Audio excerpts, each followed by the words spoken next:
ছেলেদের জীবন যতটা সহজ মনে হয়, বাস্তবতা ঠিক ততটাই কঠিন। সবার চোখে একটা ছেলে যতটা স্বাধীন, বাস্তবে একটা বয়সের পর সে ঠিক ততটাই পরাধীন। একটা ছেলেকে কখনোই দায়িত্ব শেখাতে হয় না। তার উপর ছেলেটা যদি হয় মধ্যবিত্ত, তাহলে তো শেখানোর আর কোনো কথাই আসে না।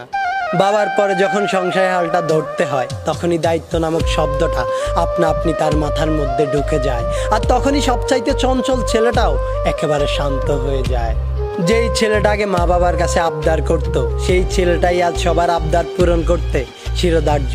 যেই ছেলেটাকে কোনো কিছু না পেলে রাগ করত, সেই ছেলেটাই আজ নিজের শখ বিসর্জন দিয়ে ছোট ভাই বোনের শখ পূরণ করতে ব্যস্ত।